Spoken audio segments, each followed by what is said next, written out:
Let's move to Standards and Assessment Committee, and then following Standards and Assessment Committee, we'll take a quick break. Thank you, Vice Chair, and I'll get us to the break quickly. I think we have two items. Both of them are continuations. The first item is item 14.3. That's R277700, Elementary and Secondary School General Core. There was a grammatical amendment and then an amendment to update the rule to bring in civics and character education.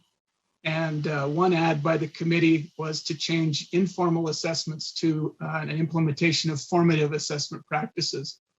But the motion for the board is that the committee moves that the board approve and continue R277700, the Elementary and Secondary School General Core Draft 3 on second and final reading. Thank you. We have a motion before the board that the committee moves that the board approve and continue R277-700, the Elementary and Secondary School General Core Draft 3 on second and final reading. Seeing no hands, please vote.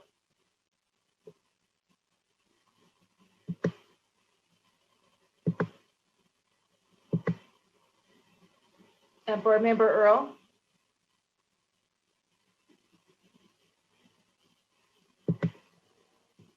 And Vice Chair Belknap, I didn't see yours, sorry.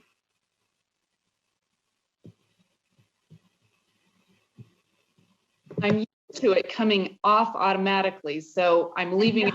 When I hit it, it's turning it off. So sorry about that. That's okay. I think the voting is unanimous. Vice Chair Belknap, is that what you saw? Yes. Thank you. Okay, go ahead. Next item from the committee is item 14.5, R277920, that's school turnaround, amendments and continuation. The amendments relate to allowing schools to opt for an extra year in turnaround and giving the superintendent the option to fund that extra year. So the motion for the board is that the committee moves that the board approve and continue R277920, school turnaround draft 2 on second and final reading. Thank you. There's a motion before the board that the committee moves that the board approve and continue R277-920, school turnaround draft 2 on second and final reading. And let's go to board member Moss. Question about the use of the funding. If the superintendent approves, do they need to follow the limitations that would apply during the first 2-3 years of turnaround, or can they use that in other ways? I am going to refer that one to staff, and I believe, Tracy, are you on with us? Would you be the best one to handle that? This is Tracy Van Deventer, Director of the USBE Center for Continuous School Improvement, but I have to have the question repeated. I'm sorry, I don't understand. Go ahead. Sure. If, as I understand it, if the superintendent approves the funding to continue in turnaround for another year, the school can do that. My question is, if they make that choice and self-fund it, are they still required to stay within the limits and options available in normal turnaround in terms of the consultants they can hire, the process, or can they stay in turnaround but have additional flexibility in how they go about it? My understanding is, Board Member Moss, that they are in that contract directly and USBE is not involved. So they have that contract with that specialist, and then they could, their contract would be for the years that they are originally, set up to be part of that turnaround process. So if they are extending, either because they choose to or they're not allowed to exit at that point, they would have to make the decision, would they want to continue that contract or would they like to contract with somebody else? And that would be up to the school and their LEA to make that decision, but they are not obligated to continue on with that vendor that they've been working with. Okay, thank you. And yeah, the follow-up, Chair? Would they still need to go back to the approved pool of vendors, or do they have broader discretion now to go outside of that if they've chosen to self-fund that additional year?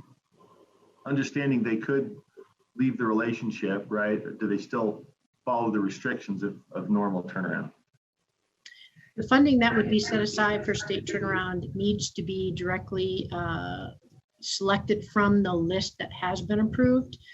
That doesn't preclude a school from also reaching out to additional vendors if they so choose, but they would not be considered the, expert vendor that has been listed for them to be able to select from. Because of the process that's been defined, we need to initially select from that vendor list. Chair, if I could add to that. Please.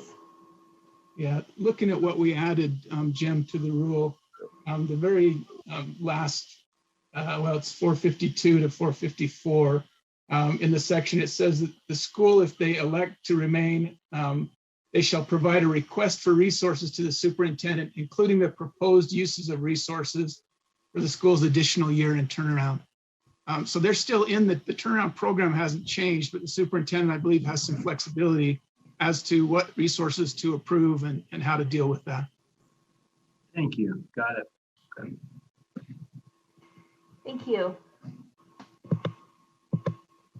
Seeing no other hands, we have a motion before the board that the committee moves that the board approve and continue R277-920 school turnaround draft 2 on second and final reading. Please vote.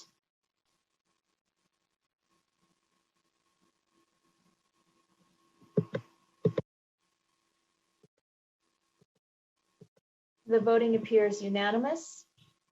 Go ahead, Chair Hansen. Well, thank you, Vice Chair and board. I think that takes us to our break.